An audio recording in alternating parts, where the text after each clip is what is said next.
Don't you miss the sweet slumbers you fell into as a child? Neend app helps you recreate that magic with well-crafted exclusive sleep stories, guided meditations, and calming music to lull you into the restful sleep you need. Our offerings are all ad-free, approved by experts, and have helped more than 90% of our listeners fall asleep as quick as within 15 minutes after tuning into our app. Download the app for more sleeping aids and subscribe to the channel. The loudest of places and the quietest of corners are marked by a distinct presence or lack of sound. There is a sound to every place, an unmissable part of its ambience. In this story, can you hear the music? Written by Prakar Patidar.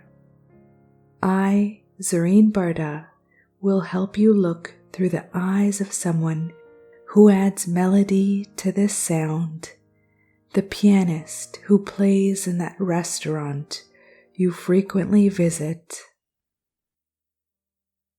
Before we begin, make yourself comfortable in your favorite position for falling asleep. Switch off all lights and close your eyes.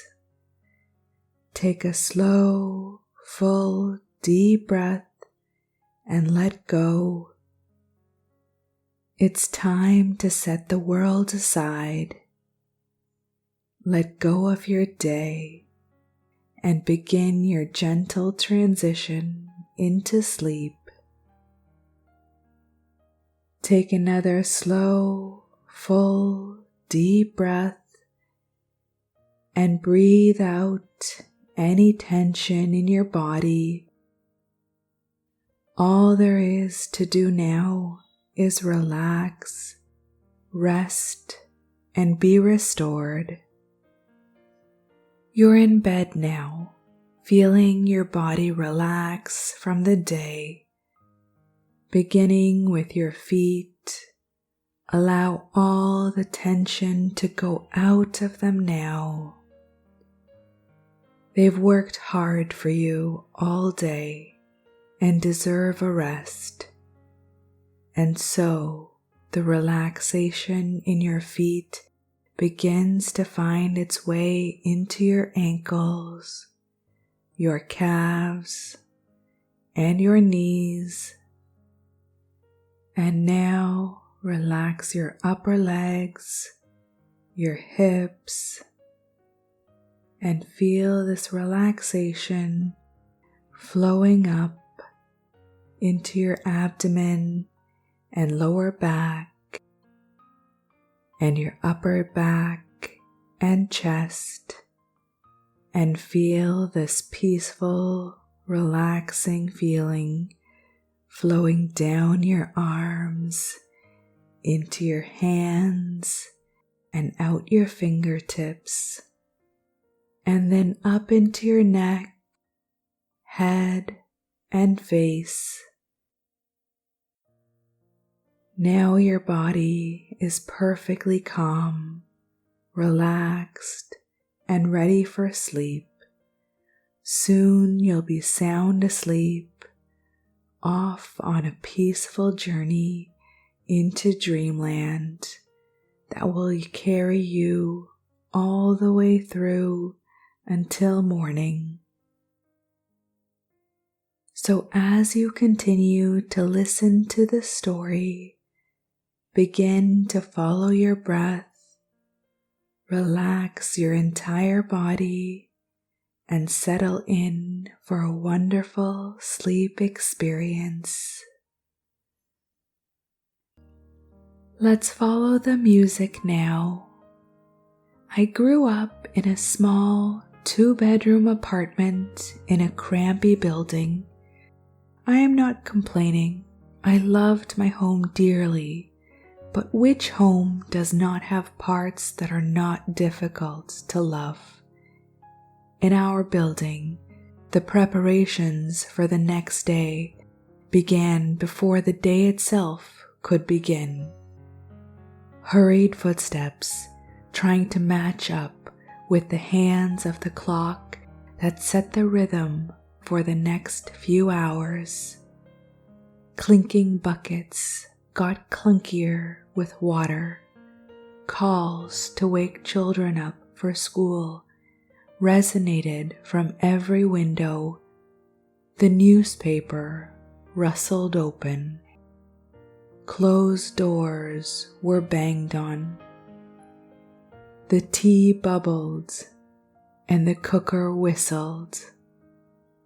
Birds chirped but got silenced by chipping vehicles.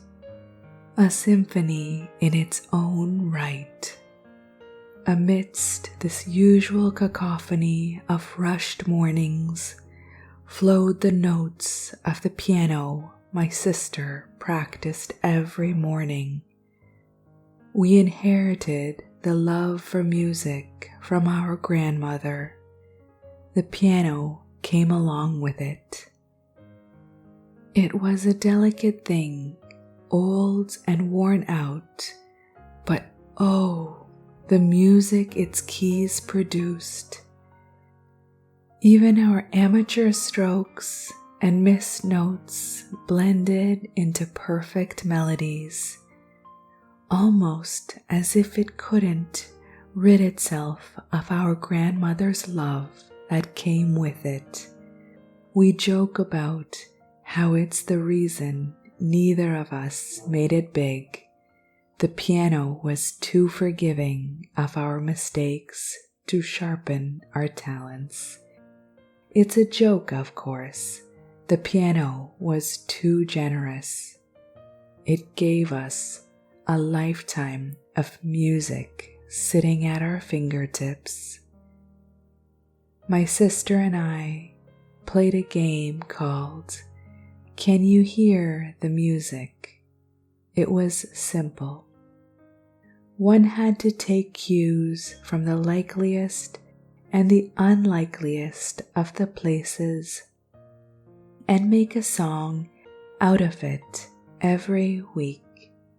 It was her idea, and she mostly succeeded in making her weekly songs. It fared well, this little game of ours. She composed songs for the local orchestra. I was slower. I marinated my mind with the music I already knew, playing it again and again till I could find that one special cue to spin a song out of. I still am that way. I play the piano at this restaurant you have graced with your presence tonight. This is a beautiful place, no? It's all things that come to mind when someone utters the word fancy. A word that rolls out of one's tongue softly at first and then boldly. On the outside, there's barely anything to convey the glory of this glowing room. It's an old building coated in dense moss, green, mellow, and misty.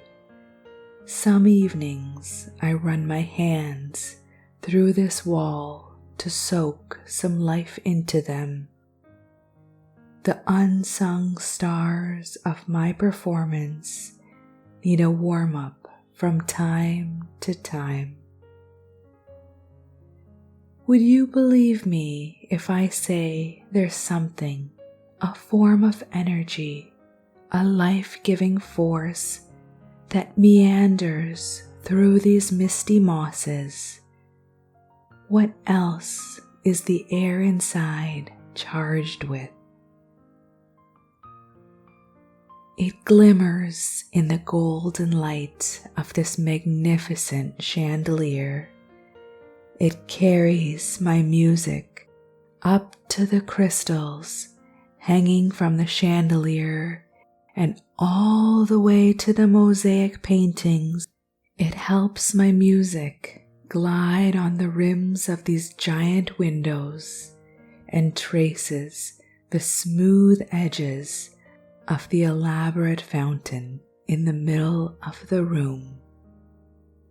But most importantly, it helps my music flow through the sound of a room full of people, barring a few hours of early morning. There are always people here, the staff for long hours and guests such as you for shorter periods, boisterous groups and quiet pairs of two, the well-dressed ladies and men in sharp suits, regulars, people who have been coming here for years, like that table on the left of the fountain, that group of three, those ladies with short, graying hair and an impeccable sense of fashion. They come here twice a month, have been for as long as I can remember. Or look towards the entrance, the first table, couples on first dates. This room is a changing art piece, never the same, always uniquely beautiful, but always familiar. I imagine what my sister would do. She'd steal the pinks of the many blushing cheeks here, the brush of a hand against another, the red of the roses sitting in the middle of each table, the glitter of all the jewelry, the clink of champagne glasses, the rounds of laughter, the flicker of that one light above the entrance to the kitchen, the smooth sways with which the servers move around, the happy smiles. She'd take it all and make it her own. She's always the star of her show, and she'd weave music out of the sound of this place. I try to weave my music into it somehow, hoping that it runs through the very veins of this place, only standing out very occasionally in small moments of odd silence or bigger ones of great thrills, like the pulse of your own heartbeat. I am an artist, and I must seek validation from time to time. It's a part of our creative sustenance. So, can you hear the music? It's Beethoven's Moonlight Sonata. How do you like it? The next time you are in a similar place, this music may follow you there, creating a sense of familiarity, or maybe it'll bring you back to this evening. People come here for important things, and important people come to this place. I see a lot of business meetings, birthday brunches, work lunches, anniversary dinners, date nights, graduation parties, and I play on, keys after keys, notes after notes, song after song, music that is muscle memory now. However, occasionally I find my cue, a cue that makes my fingers flicker in want of something new, an occasion that deserves an original song. Call me a romantic if you want, but it's in the eyes. They give away what the night means to the person, what the people around the table mean to them. Good old days in the making, and the least I can do is leave a piece of my heart behind. I remember the first time it happened. It was right after I started here. I think the first week, if I recall correctly. I used to be a lot more nervous then. Every shift I'd come here, sit at this very spot, the corner of this big, bustling room, and play. Do you know what is equally nerve-wracking as having all eyes on you? Having none at all. Having practiced for hours to not have anyone spare seconds to you. So I'd close my eyes and imagine this was my grandma's old piano. Feel her love and play on. I'd muster a little courage in between and scan the room. That's when I met this person's eyes and found the same nervousness reflected. They shifted in their seat frequently till the person they were waiting for came, and the biggest, brightest smile I had seen all day spread across their face. It's hard not to smile to yourself when you see someone else smile so earnestly. I knew this was a big night for them. It became a big night for me too. The composer in me found the cue. That night I went home thinking, this new city isn't so bad. The new job isn't so hard. I can do this. I actually like doing this. I even called my sister that night. I told her I finally understood where she got her cues from. Muse, not cues, she corrected me. It was one of those long nights that are just meant for conversations. The hours stretched out like our unpaused, propositionless sentences. The stars twinkled with excitement in our voices. I paced around my new apartment, making my way around the unpacked boxes, crossing over this one, sliding around that one, with the phone in my left hand for a bit, and then against the right cheek for a while. A little dance, a game if you will. The cues were in the flow of the conversation. As it paced up, my feet fastened.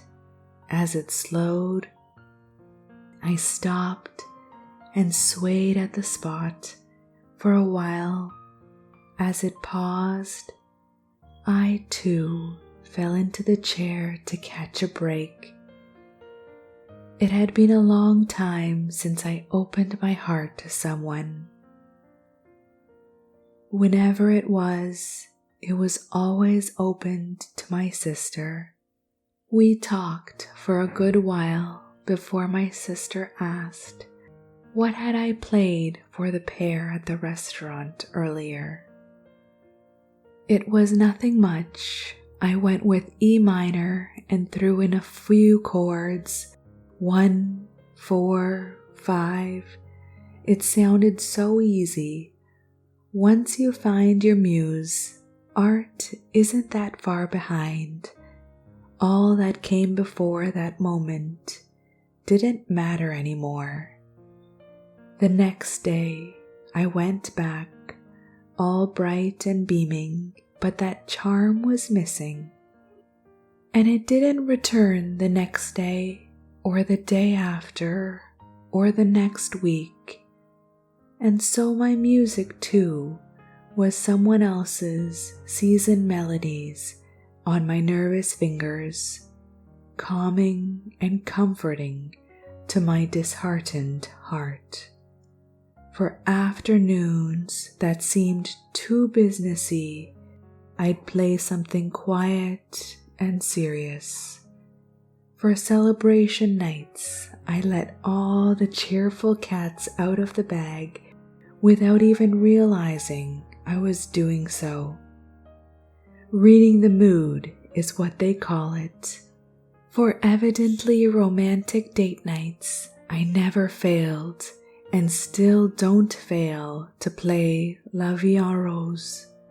But I'd keep an eye out for anything and everything that could become a small or big part of my compositions. Like that time when I scanned the room and saw a man adjust his partner's brooch, a curled up, bejeweled cat. His cufflinks matched the brooch, and it was too cute to not inspire music. Or like the time when two friends walked out arm in arm after having one too many mimosas with lunch. Or the time when I glanced past the kitchen door and saw the trainee chef enacting a composer directing a concert as I played Mozart's overture. And then it happened again. This time it was a group of young professionals, probably celebrating their first jobs or perhaps first salaries. Their table had the whole dream job air to it. They were louder, more cheerful than our usual guests. The woos and the cheers did turn some heads, mine too. The cues from the past few days had transcended into a happy melody, and this was the time to play it.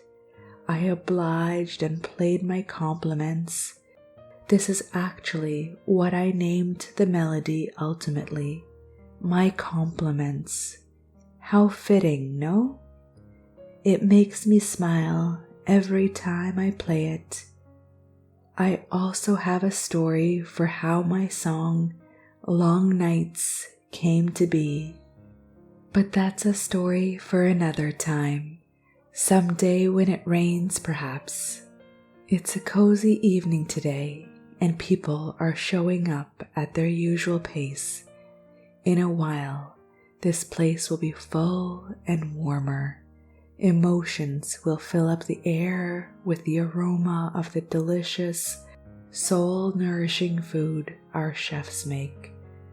Only two of the people who are here to join you are here, and you are already getting teary-eyed.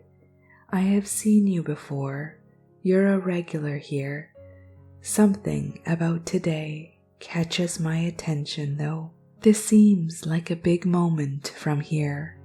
Always easy to recognize it from a distance than being in the middle of it. Such moments are the opposite of how distance works, no? They pass by, but grow only bigger and bigger in hindsight. Tonight must be special for you, and it deserves a special song. Unheard, played for nothing and no one else but you.